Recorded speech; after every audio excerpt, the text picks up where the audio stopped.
Assalamualaikum warahmatullahi wabarakatuh. Waalaikumsalam warahmatullahi wabarakatuh. Alhamdulillahirabbil alamin. Secara alam, kemudian syukur, kemudian fikih, kemudian teman-teman yang lain. Alhamdulillah hari ini bisa bersilaturahim walaupun secara online. Kemajuan teknologi ternyata tidak membatasi kita untuk harus bertatap muka, tapi saya dan syukur sudah lama gitu berbincang untuk bisa berdiskusi sama teman-teman gitu, dan alhamdulillah Allah sudah merencanakannya dengan baik pada pagi hari ini gitu. Saya sangat senang sebenarnya. Saya sedikit cerita bahwa bertemunya saya dengan Abdul Syukur itu tidak semua dengan sengaja gitu. Pasti semuanya sudah direkayasa sehingga hari ini kami masih bisa menjalin silaturahim dengan baik. 2019 20 ya Abdus ya, 2020 ya, di masa-masa akhir kuliah 2020 Abdus. Iya, mau mendekati KKN ya, Bang. Iya, mendekati KKN, Abdus di mahasiswa semester akhir. Kami pun sama-sama menjalankan kegiatan di satu wilayah di kampung binaan saya gitu. Banyak hal yang saya pelajari, tapi Abdus salah satu peserta favorit saya gitu, karena bangun subuhnya paling rajin.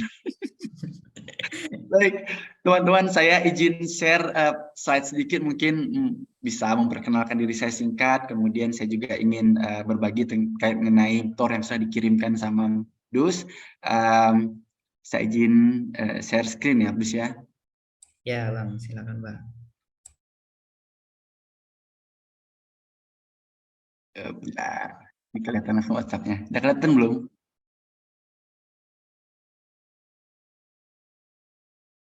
Udah kelihatan, Abdus? Sudah, Bang. Oke. Ini slide show. Oke, saya slide show ya.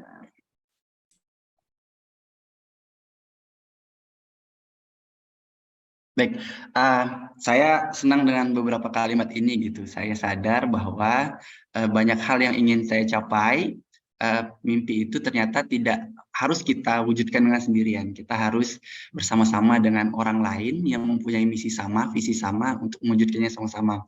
Dan saya juga yakin tidak masalah mimpi saya itu diwujudkan sama orang lain, asalkan goalnya sama-sama apa yang ingin kita capaikan. Gitu. Karena melihat segala sesuatu terwujud karena bagian dari impian kita itu merupakan suatu capaian yang luar biasa menurut saya. Saya akan mulai dari kenalan dulu. Nama saya Jamaluddin, saya dari Pontianak, saya berasal di Kecamatan Terentang, kemudian saya saat ini masih aktif sebagai pekerja sosial, kemudian saya juga sebagai dosen di sebuah universitas. Saya mengajar di kampus Universitas Nahdlatul Ulama, saat ini mengajar di Fakultas Teknik, kemudian apalagi aktivitas sehari-hari saya punya sedikit usaha yang selalu saya jalankan, kemudian pulang ke Terentang itu per tiap pekan, insya Allah selalu, karena orang tua masih di sana, ayah, kemudian aktivitas pun saya lebih sering membawa program itu ke kampung halaman saya gitu. Nah, ini beberapa yang pernah saya kerjakan ketika saya jadi mahasiswa, tapi saya lewatkan saja dulu. Saya mulai dengan sini. Ini kelihatan nggak ada yang mengganggu deh ini? Nggak ada, Bang. Nggak ada yang mengganggu ya? Nggak ada. Saya mulai dari, saya sadar bahwa ternyata kita memiliki banyak potensi yang kadang-kadang kita baru sadar kalau kita sudah mengekspor semua potensi kita gitu. Nah, untuk itulah saya mencoba ketika diberi kesempatan menjadi seorang pelajar di perguruan tinggi, saya mencoba banyak hal, tidak mencoba melulu hanya untuk mahasiswa dengan circle 3K, kampus, kantin, kos gitu. Tapi saya coba untuk melakukan banyak hal sampai hanya 10% waktu saya habiskan di rumah bersama keluarga saya, sisanya saya habiskan di kampus, di tempat-tempat saya bisa menimba ilmu gitu. Nah, ternyata kalau saya belajar gitu, potensi yang kita lihat itu mungkin selama ini yang terlihat itu hanya bongkahan kalau kita analogikan sebagai bongkahan es yang besar gitu. Ternyata penyokong bawahnya itu adalah sebuah potensi yang sebenarnya kalau kita eksplor bahwa akan menimbulkan potensi-potensi yang lain yang sebenarnya itu bisa menjadi salah satu pewujud mimpi kita yang ingin kita inginkan.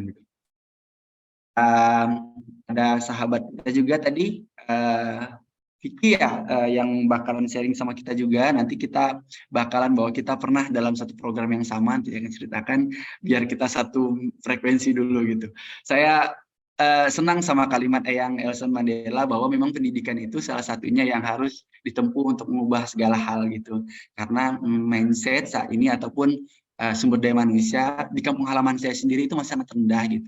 Pendidikan rata-rata masih belum tamat sekolah anak-anaknya. Kemudian saya sadar untuk membangun sebuah tempat tinggal masa depan yang nyaman, saya perlu orang-orang yang satu pemikiran. Untuk itu saya berjuang juga gitu.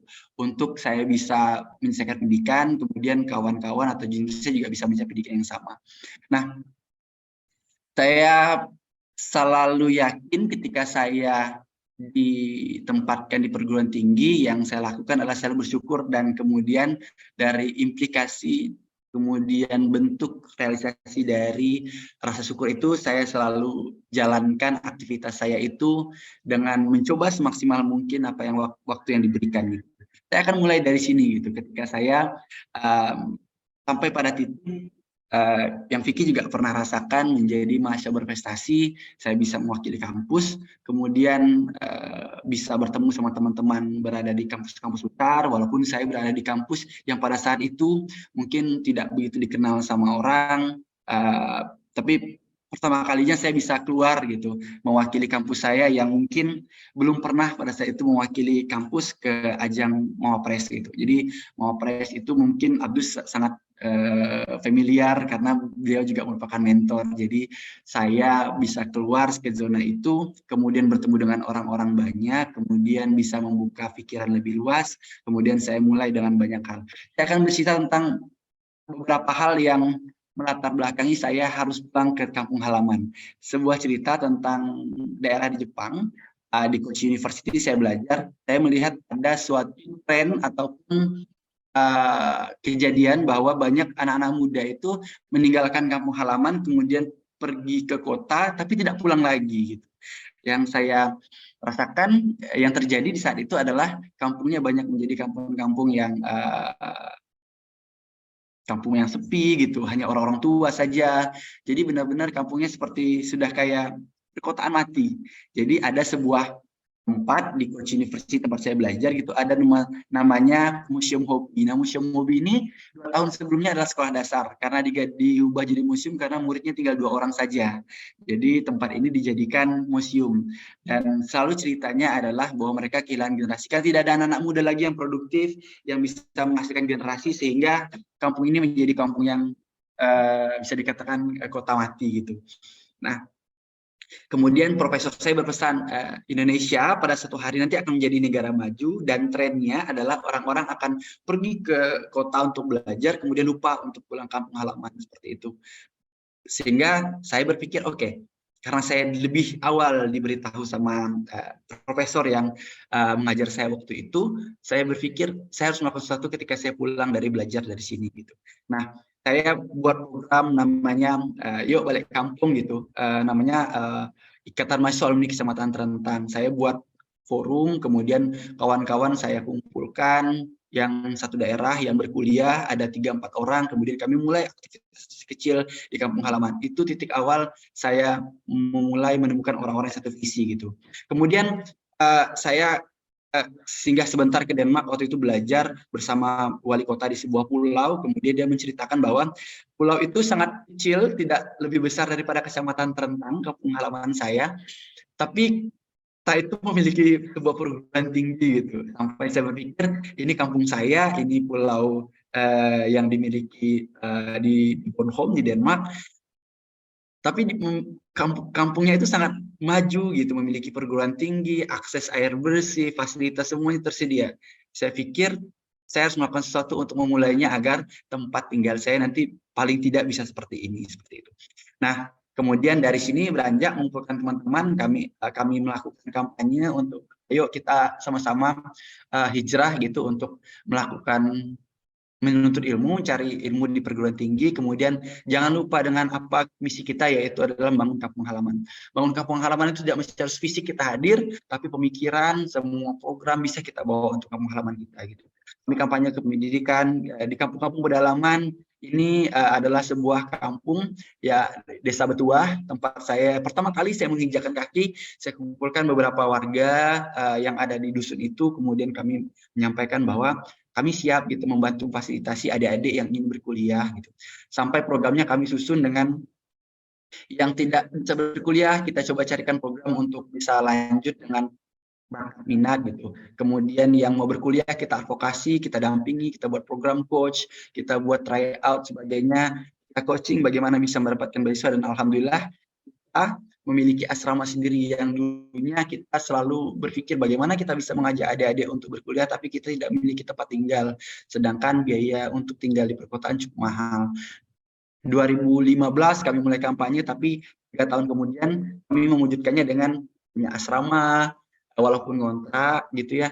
Awalnya bisa kapasitasnya 2 rumah ini bisa nampung 15 orang, sekarang sudah alhamdulillah sudah bisa nampung sekitar 40 orang dalam satu asrama gitu.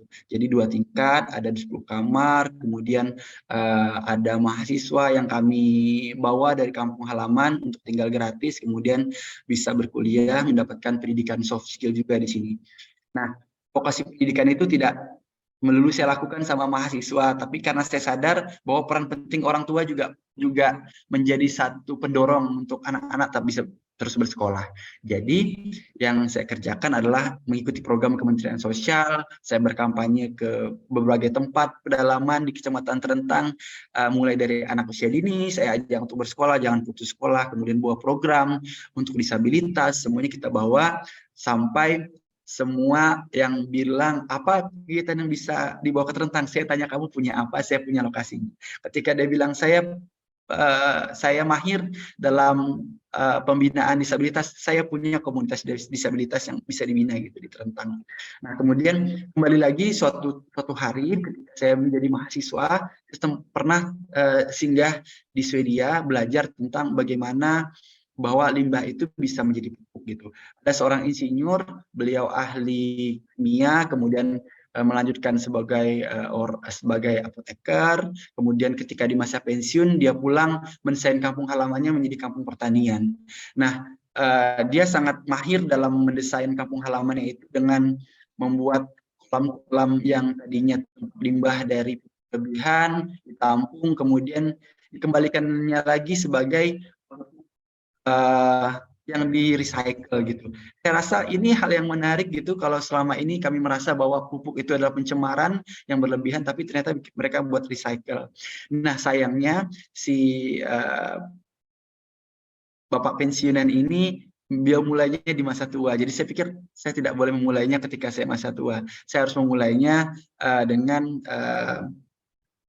semudah mungkin gitu. Jadi pulang kampung halaman, karena kampung basicnya adalah orang-orang petani, saya mulai dengan beberapa gerakan, mulai dari buat kebun sendiri, memberdayakan ibu-ibu, kemudian menanam di kebun, kemudian suatu program besar bisa saya bawa ke kampung halaman, bisa meluncing sebuah produk kampung halaman. Ini juga di pojok kanan juga bawa mahasiswa dari mana-mana gitu, saya bawa untuk bisa ikut berpartisipasi.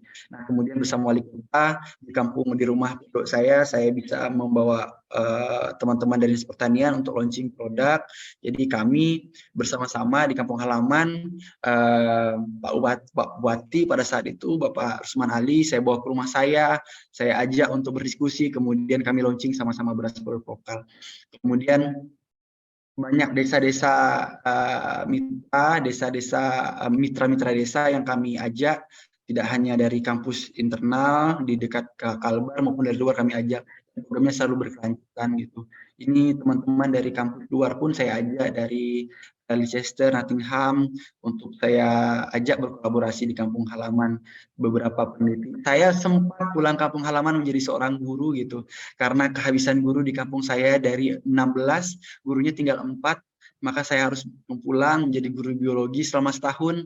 Selama saya menjadi guru, saya mencoba membawa hal-hal yang baru untuk murid-murid saya. Saya bawa beberapa peneliti untuk kolaborasi, kemudian bawa ke masyarakat, bawa juga ngajar ke sekolahan gitu. Jadi teman-teman juga dari kampus-kampus baik itu pernah juga saya bawa di kampung halaman di Terentang, dari Stanford, kemudian dari Duke, Florida. Kemudian juga beberapa NGO, kami sering mempublish kegiatan-kegiatan sosial, mereka tertarik, kemudian mereka ikut berkolaborasi di kampung halaman. Nah, terakhir ini yang masih jalan bersama teman-teman dari Amerika. Nah, kemudian flashback ketika saya menyelesaikan pendidikan S2, saya sempat magang dan mampir belajar untuk menyelesaikan pendidikan S2 saya di Untan, tapi dapat kolaborasi riset bersama Nottingham University di UK, kemudian belajar tentang bagaimana pertanian lahan gambut yang berkelanjutan. Jadi berita berkolaborasi yang kami lakukan adalah tetap membawa kalpan. Ini fotonya foto kece nih. Saya bisa di hutan, lihat gambut, melakukan penelitian, mengkaji tanah, sebagainya, kemudian melihat hasil panen, bagaimana menyampaikan yang terbaik. Petani pasti heran kalau ke hutan, ke ladang, bawa laptop, ngambil data, kemudian membawa alat-alat angkatan lab, hasilnya saya bawa ke lab, saya sampaikan masyarakat bahwa ini yang kita perlukan untuk improve pertanian kita gitu. Itu yang saya selalu kerjakan sama teman-teman saya gitu. Dan kemudian banyak hal dari yang saya kerjakan dapat inspirasi dari luar itu, selalu saya bawa balik untuk kampung halaman apa yang bisa saya kerjakan. Jadi ketika dapat kesempatan belajar di luar, yang pertama kali saya coba untuk lakukan adalah saya bawa masalah ini harus saya selesaikan ketika saya ketemu orang banyak. Paling tidak saya dapat sudut pandang yang berbeda yang bisa saya bawa pulang gitu untuk memberikan salah satu solusi untuk di kampung halaman saya gitu. Nah, saya tinggal di sebuah desa, desanya tidak begitu jauh dari kota Pontianak, paling sekitar 60 km, tapi jarak tempuhnya sekitar 2 jam, menyeberangi sungai, karena aksesnya juga tidak cukup baik, jadi penduduknya sedikit terisolir. Kemudian ada lagi kampung yang paling dalam, namanya Desa Betuah, yang sangat jauh. Itu listrik saja belum masuk, masih menggunakan panel surya, masih menggunakan lampu yang hanya malam hari bisa hidup, genset. Kemudian, nah di situ juga tempat Abdus waktu itu bermukim dan berkegiatan selama KKN lebih dari 1 bulan di sana. Dan kemudian dari beberapa kegiatan-kegiatan di luar, ketika jadi mahasiswa selalu impact-nya saya bawa untuk kampung halaman. Nah itu yang membuat saya menjadi yakin kalau itu merupakan bentuk syukur gitu. Kalau saya pergi ke suatu tempat, saya ambil manfaatnya, saya bawa ke kampung halaman, nanti akan dikasih lagi kesempatan-kesempatan lain untuk belajar gitu. Jadi tidak akan ada habis-habisnya, dan itu yang membuat saya yakin kalau bentuk syukur itu tidak hanya kita sedekah sebagainya, tapi kita bawa pulang ilmu pengetahuan itu juga bentuk sedekah yang menurut saya jarang dilakukan orang, dan saya senang melakukan hal-hal yang jarang dilakukan orang lain gitu. Nah, mungkin kelihatannya agak sedikit lamban progresnya, kenapa harus balik kampung, sedangkan kalau di kota bisa sangat maju karena banyak akses, mungkin banyak relasi, punya kenalan cukup baik di berbagai elemen pemerintahan. Tapi bagi saya hal yang cukup menantang itulah dunia pemberdayaan. Karena ini tidak berbicara tentang kemajuan teknologi, tapi berbicara tentang bagaimana pendekatan hati, bagaimana bisa mengutarakan mimpi dengan pelan-pelan mengadvokasi, tidak begitu tidak cukup lama prosesnya, tidak bisa dilakukan dalam waktu periode singkat 1-2 tahun, tapi berlakukan bertahun-tahun. Dan tahun ini 2023 sudah genap lebih dari 1 dekade, 10 tahun saya bolak-balik ke Terentang untuk melakukan pembinaan di kampung halaman saya sendiri pasca saya menyelesaikan pendidikan S1, kemudian bisa lagi lanjut sekolah S2 di kampus yang sama. Nah, selama jadi mahasiswa, setiap kesempatan pun, selama jadi pemuda, jadi mahasiswa, apapun kesempatannya selalu saya coba. Tidak pernah ada peluang yang saya memenuhi syaratnya, tidak saya coba gitu. Jadi waktunya hanya sedikit untuk berleha-leha, jadi agak sedikit ketinggalan tren. Kalau teman-teman lagi nongkrong-nongkrong, saya biasanya ngabisin waktunya lebih banyak depan laptop. Kalaupun nongkrong adalah diskusi-diskusi tentang gagasan ide sebagainya gitu semua teman. Nah, ketika jadi mahasiswa beberapa tempat juga pernah saya sambangi untuk belajar di Malaysia berkali-kali karena kami satu pulau di Kalimantan, bolak-balik ketika jadi mahasiswa, presentasi ilmiah, studi banding bersama-sama. Kemudian ini tempat di mana saya melihat bahwa ada banyak saudara kita di Kamboja yang beragama Muslim tapi masuk dalam kelompok minoritas gitu. Dan kami berkesempatan untuk berkegiatan sama-sama.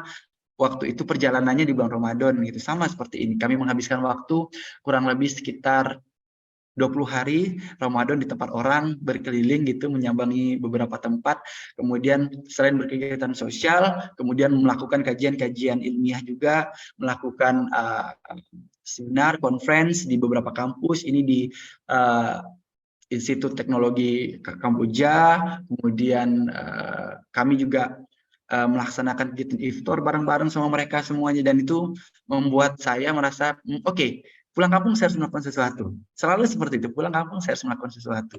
Kemudian sempat belajar di Vietnam di Ho Chi Minh University, kemudian di Laos University juga bersama teman-teman kampanye, kemudian belajar di Guangxi University bersama teman-teman untuk mengkampanyekan energi terbarukan, kemudian melihat bagaimana kemajuan di negara ini. Kemudian pada saat itu tidak hanya mimpi saya yang saya wujudkan, yang ingin saya wujudkan juga mimpi orang tua saya bisa berangkat orang tua saya umroh, ini ya salah satu mimpi saya selama jadi mahasiswa gitu. Kemudian bertanya bagaimana kita memulainya. Memulainya kita melakukan hal-hal yang dari hal kecil saja dulu gitu ya. Tapi kita mempunyai mimpi yang besar gitu. Jadi think global, act lokal. Jadi tidak mesti harus muluk-muluk yang lebih besar bila kata orang. Hal-hal kecil saja tapi berimpact pada hal global itu akan membawa dampak yang sangat besar. Dan saya selalu ingat sama Agim, ini selalu saya bawa, kalau dapat hal kecil mulai dari diri sendiri dulu, kemudian mulai dari hal yang kecil-kecil yang bisa kita kerjakan dan jangan pernah menunda, mulailah dari sekarang. Nah, ini mungkin sesi sharing pertama yang bisa saya kerjakan, sampaikan sama teman-teman, boleh kita diskusi lebih panjang. Not you then who is another then. Jadi saya selalu bilang, kalau bukan kamu tuh siapa lagi gitu yang bergerak, kapan lagi kalau bukan sekarang. Ini dari saya, terima kasih Abdus, terima kasih teman-teman semuanya. Saya akhiri, wallahi kilamin thoik. Wassalamualaikum warahmatullahi wabarakatuh. Waalaikumsalam warahmatullahi wabarakatuh. Ya Allah, banyak kali prestasinya yang amal jariahnya, Masya Allah. Ini kalau Bang Jamal nggak ada, bingung nih kita kemana nih anak-anak Pontianak. Ya pada sedih intinya. Masya Allah. Itu tadi ya. Kalau Bang Jamal tuh kalau pergi keluar gitu kan, bawa masalah, nanti pulang bawa solusi. Gitu. Terus mulai dari yang kecil nanti akan berdampak yang besar gitu. Itulah mulai, kalau Agim kan memang dari yang kecil, dari diri sendiri, nanti baru memikirkan orang lain gitu kan. Ya tapi jangan ragu gitu, meskipun kita mau sampai mana, mau sempurna dulu baru kita mulai ke masyarakat. Jalan aja dulu yang kecil, nanti akan berdampak yang besar. Nah, itu sesi pertama, sharing session pertama dari Bang Jamal ya, teman-teman. Sekarang masuk ke sesi tanya jawab langsung nih sama Bang Jamal. Mungkin ada teman-teman yang akan on mic gitu. Siapa yang ingin bertanya? Masih di pin ya. Oke. Teman-teman ada?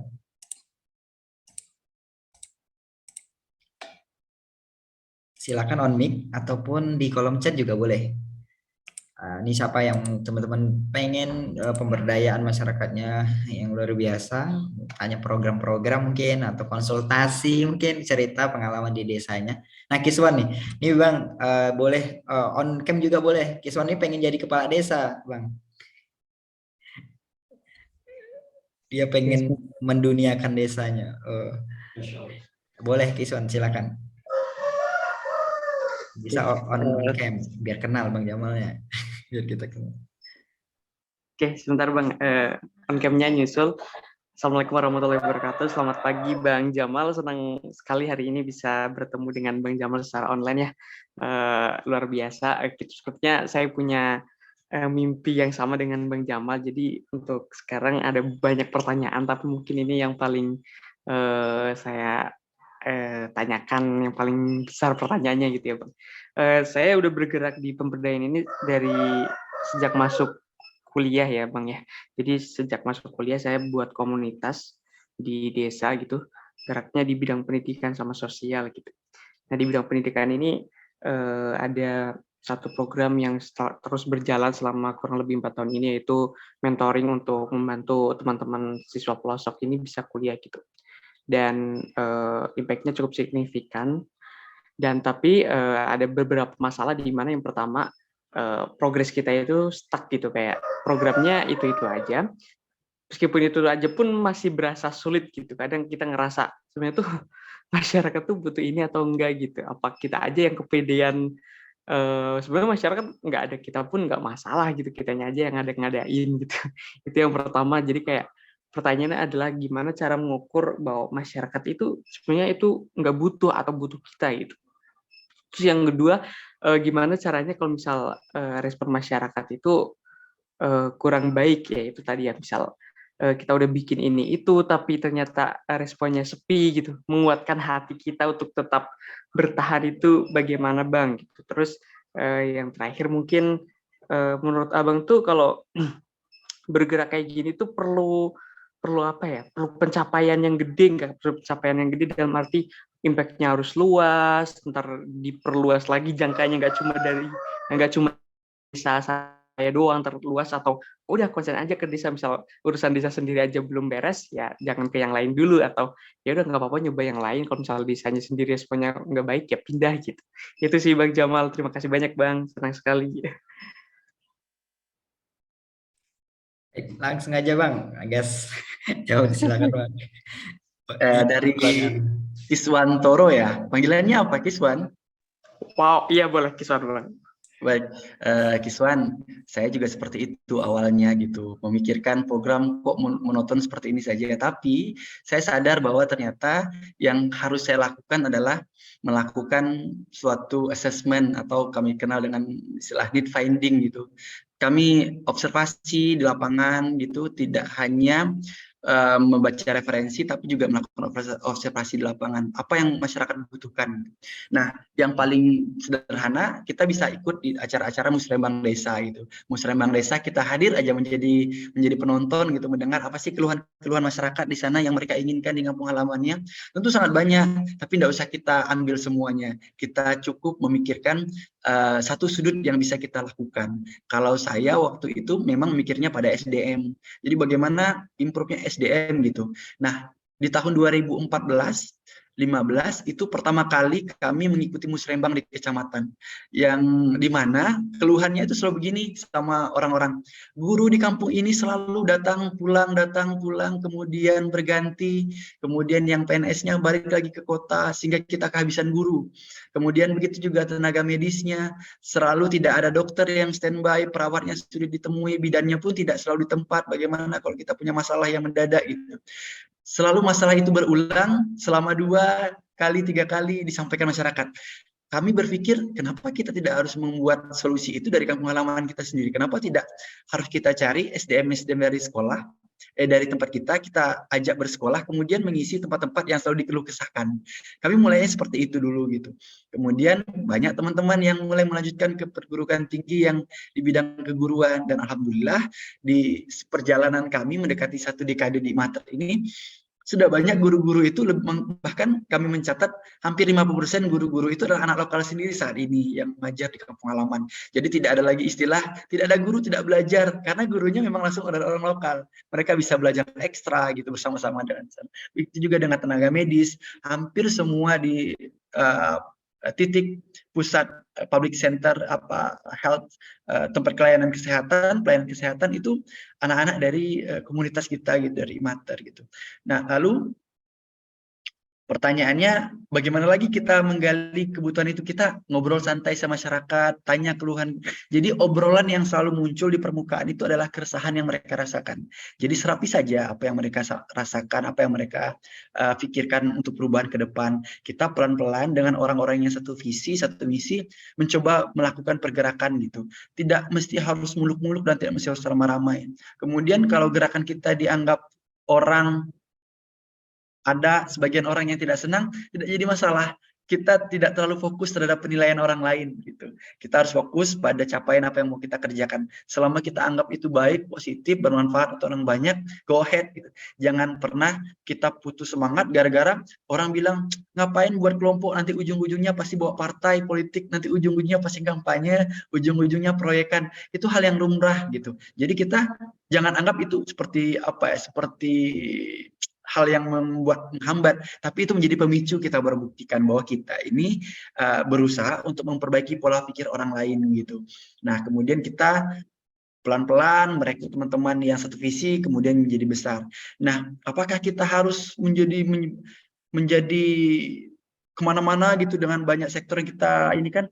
Saran saya cukup satu tapi istiqomah dulu gitu. Nah, ketika ini sudah istiqomah, kita jalankan, dan kalau bahasa kami itu udah auto gitu, kita tinggalkan saja yang penggagasnya ini bisa meninggalkan, tapi sudah auto jalan, boleh kita bergerak yang lain.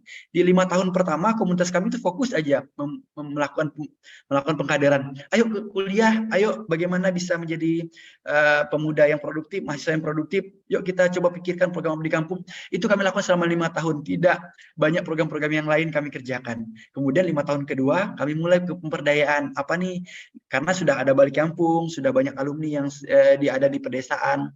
Program apa yang bisa kita kerjakan? Pemberdayaan. Ayo kita bantu masyarakat. Bagaimana membuat pembukuan yang baik, bagaimana mereka marketing untuk perekonomian mereka, gitu. Bagaimana mengatasi masalah-masalah yang insidentil. Nah, satu juga Mas Kiswan, kita jangan terlalu banyak program kerja, karena di pedesaan itu kadang-kadang banyak program-program yang insidentil. Tiba-tiba COVID, ayo kita bergerak, ngapain kita nih untuk bantu masyarakat. Nah, dengan hal-hal seperti itu, respon orang akan menjadi positif, orang akan sadar, dan sampai hari ini, kalau di kampung kami, kalau anaknya sudah SMA, mereka selalu bilang, tuh hubungi abang-abang imaternya, minta arahkan mau kuliah di mana, minta dampingi semuanya. Jadi kami tidak lagi kampanye kemana-mana, tapi masyarakat yang sudah mengkampanyekan untuk, oh yo, kita sudah punya komunitas di kecamatan kita, seperti itu. Nah, kemudian yang terpenting itu adalah bagaimana mengkader yang baik. Jadi kalau mau auto, kita tidak capek, kader kita itu kayak jadi mesin, kita tinggalkan bisa jalan terus-menerus. Nah, ketika sudah auto, sudah berjalan sendiri, kita tinggal mengawasi dan memikirkan impact yang lain. Kalau dulu 5 tahun pertama kami memikirkan kader, bagaimana SDM cukup, sekarang memikirkan bagaimana kader ini terdistribusi dengan background pengetahuan mereka, bisa berdaya, tidak harus balik ke kampung halaman, tapi pemikirannya selalu ada untuk di kampung halaman, seperti itu konsep. Itu kira-kira Mas Kiswanto.